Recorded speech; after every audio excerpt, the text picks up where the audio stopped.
ਜੀ अस्सलाम वालेकुम जी, मैं ਤੁਹਾਡਾ ਵੀਰ ਮੀਆਂ ਦਿਲਦਾਰ ਤੇ ਅੱਜ ਸਾਡੇ ਨਾਲ ਜਿਹੜੇ ਭਾਈ ਬੈਠੇ ਨੇ ਕਿਸੇ ਵੀ ਤਾਰਫ ਦੇ ਮੁਹਤਾਜ ਨਹੀਂ, ਮਹਿਫਲਾਂ 'ਚ ਜਾਣ ਵਾਲੇ, ਸ਼ਾਇਰੀ ਦੇ ਮੁਕਾਬਲੇ ਕਰਨ ਵਾਲੇ, ਇਹਨਾਂ ਦੀ ਨਵਾਜ਼ਤ ਅੱਜ ਸਾਨੂੰ ਮਿਲਣ ਆਇਆ ਜੀ। 72 ਗੱਡੀਆਂ ਤੋਂ ਸਾਡੇ ਕੋਲੋਂ ਤਕਰੀਬਨ ਕੋਈ 30-35 ਕਿਲੋਮੀਟਰ ਦਾ ਫਾਸਲਾ ਤੇ ਜਨਾਬ ਇਹਨਾਂ ਨੇ ਕਿਹਾ ਜੀ ਅਸੀਂ ਤੁਹਾਡੇ ਨਾਲ ਵੀਡੀਓ ਬਣਾਣੀ ਤੇ ਅਸੀਂ ਕਿਹਾ ਮੋਸਟ ਵੈਲਕਮ ਜੀ। ਅੱਜ ਸਾਡਾ ਪੰਜਾਬੀ ਸ਼ਾਇਰੀ ਦਾ ਮੁਕਾਬਲਾ ਹੋਏਗਾ। ਸ਼ਾਇਰੀ 'ਚ ਮੁਕਾਬਲਾ ਨਹੀਂ ਹੁੰਦਾ, ਹਰ ਵੀਡੀਓ ਦੇ ਵਿੱਚ ਦੱਸਦਾ, ਸਿਰਫ ਦੋਸਤਾਂ ਵਾਸਤੇ ਕਲਾਮ ਨਵੇਂ ਤੋਂ ਨਵਾਂ ਇਸ ਲਈ ਲੈ ਕੇ ਆਈਦਾ ਕਿ ਦੋਨੋਂ ਭਾਈ ਆਪਸ ਚ ਸ਼ੇਰ ਬਾਈ ਸ਼ੇਰ ਬੋਲਣ, ਲੋਕ ਯਾਰਾ ਖੁਸ਼ ਹੋ ਕੇ ਦੇਖਦੇ ਨੇ। ਤੇ ਚੱਲਦੇ ਆ ਗੱਲਾਂ ਬਾਤਾਂ ਕਰਨ ਤੋਂ ਇਲਾਵਾ ਜੀ। अस्सलाम वालेकुम जी। वालेकुम अस्सलाम ਬਾਈ, ਸਭ ਤੋਂ ਪਹਿਲਾਂ ਤੁਹਾਡੀ ਬੜੀ ਮਿਹਰਬਾਨੀ, ਤੁਸੀਂ ਆਪਣਾ ਕੀਮਤੀ ਵਕਤ ਕੱਢ ਕੇ ਸਾਨੂੰ ਮਿਲਣ ਆਏ ਹੋ ਤੇ ਬਹੁਤ ਚੰਗਾ ਲੱਗਿਆ ਮੈਨੂੰ ਇਹ ਸੁਣ ਕੇ ਕਿ ਜਦੋਂ ਤੁਸੀਂ ਇਹ ਕਿਹਾ ਕਿ ਅਸੀਂ ਪੰਜਾਬੀ ਨੂੰ ਪ੍ਰਮੋਟ ਕਰਦੇ ਆ ਔਰ ਪੰਜਾਬੀ ਕਲਾਮ ਪੜ੍ਹਦੇ ਆ ਤੇ ਬਹੁਤ ਹੀ ਯਕੀਨ ਕਰੋ ਚੰਗਾ ਲੱਗਿਆ।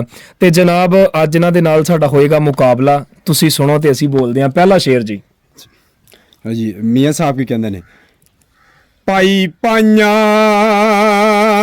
दे दर्दी होंदे ते पाई पाइयां दियां ने बावां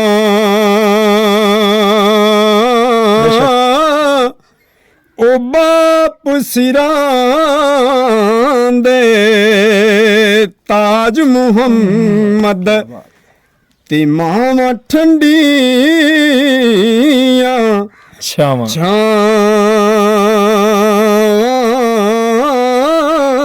ਸੁਭਾਨ ਅੱਲਾ। ਭਾਈ ਭਾਈਆਂ ਦੀਆਂ ਬਾਹਾਂ ਹੁੰਦੀਆਂ ਬੇਸ਼ੱਕ ਜੀ। ਕਹਿੰਦਾ ਕਿ ਪੂਰੇ ਘਰ ਦੀ ਸ਼ਾਨ ਹੁੰਦਾ, ਸਭ ਦਾ ਰੱਖਦਾ ਮਾਣ ਹੁੰਦਾ, ਕੱਲੇ ਬੇਬੇ ਬਾਪੂ ਨਹੀਂ ਵੱਡਾ ਭਰਾ ਵੀ ਸਭ ਦੀ ਜਾਨ ਹੁੰਦਾ। ਘਰ 'ਚ ਕੋਈ ਵੀ ਪਰੇਸ਼ਾਨੀ ਹੋਵੇ ਵੱਡੇ ਭਰਾ ਤਾਂ ਹੱਸ ਕੇ ਸਹਿੰਦੇ ਨੇ, ਪਿਓ ਤੋਂ ਬਾਅਦ ਵੀ ਇੱਕ ਪਿਓ ਹੁੰਦਾ ਜਿਹਨੂੰ ਵੱਡਾ ਭਰਾ ਕਹਿੰਦੇ ਨੇ, ਉਹ ਜਿਹਨੂੰ ਵੱਡਾ ਭਰਾ ਕਹਿੰਦੇ ਨੇ। ਤੇ ਵੱਡੇ ਭਾਈ ਪਿਓਾਂ ਬਜਾ ਹੁੰਦੇ ਆ, ਇੱਜ਼ਤ ਕਦਰ ਕਰਿਆ ਕਰੋ ਇਹਨਾਂ ਦੀ। ਚੱਲਦੇ ਆ ਜੀ ਅਗਲਾ ਕਲਾਮ ਭਾਈ ਦਾ।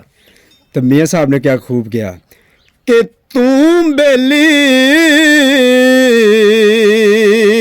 ते सारा जग बेली, ਹਾਏ अणबेली भी बेली, सजना बाज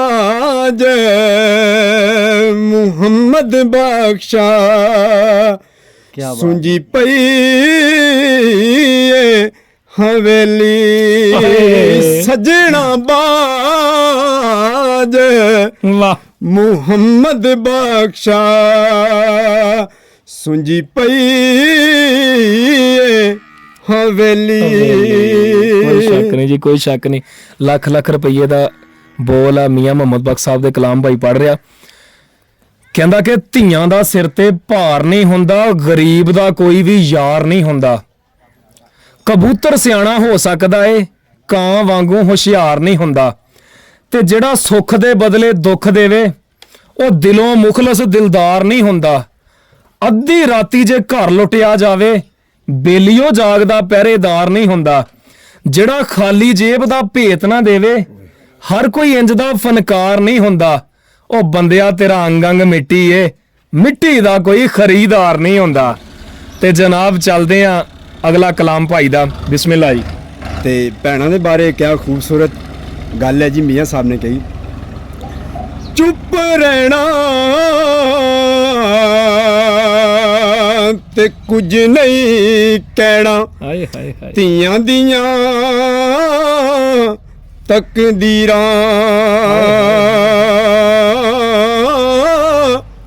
ਧੀਆਂ ਲਈ ਪਰਦੇਸ ਵੇ ਬਾਬੁਲ ਤੇ ਪੁੱਤਰਾਂ ਲਈ ਜਾਗੀਰਾਂ।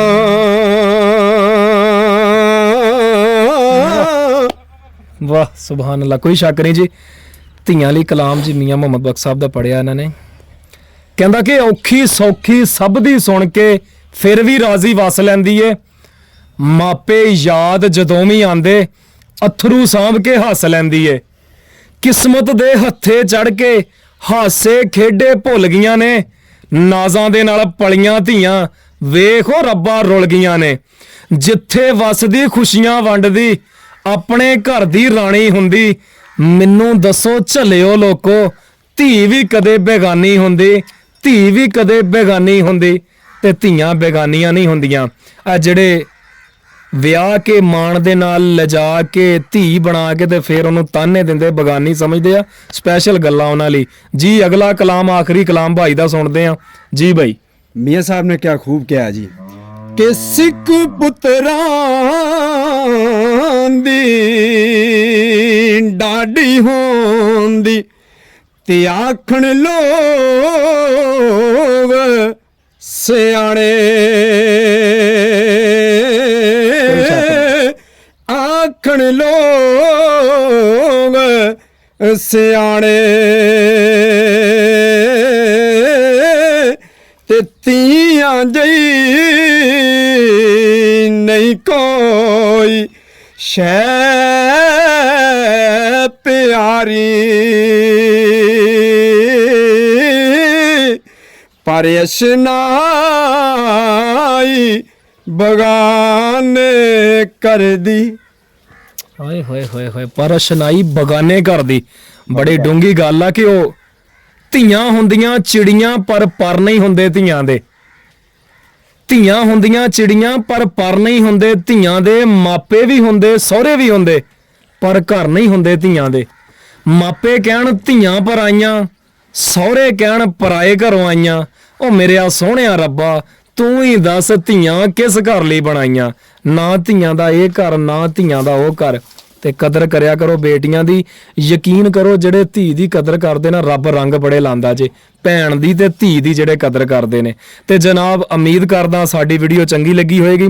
ਤੁਹਾਨੂੰ ਪਤਾ ਸਾਡੀ ਸ਼ਾਰਟ ਜੀ ਵੀਡੀਓ ਹੁੰਦੀ ਆ, ਚੰਗੀ ਲੱਗੀ ਹੋਵੇ ਤਾਂ ਸ਼ੇਅਰ ਕਰਨਾ ਨਹੀਂ ਭੁੱਲਣਾ। ਕਮੈਂਟ ਦੇ ਵਿੱਚ ਦੱਸਣਾ ਜ਼ਰੂਰ ਆ ਕਿ ਦਿਲ 'ਚ ਕਿਹਦੀ ਆਵਾਜ਼ ਬਹੁਤੀ ਲੱਗੀ। ਮੇਰੇ ਤੇ ਲੱਗੀ ਭਾਈ ਦੀ। ਤੁਸੀਂ ਵੀ ਦੱਸਣਾ ਜ਼ਰੂਰ। ਓਕੇ ਜੀ, ਇਹਦੇ ਨਾਲ ਇਜਾਜ਼ਤ ਦਿਓ। ਬੜੀ ਮਿਹਰਬਾਨੀ। ਅੱਲਾ ਹਾਫਿਜ਼।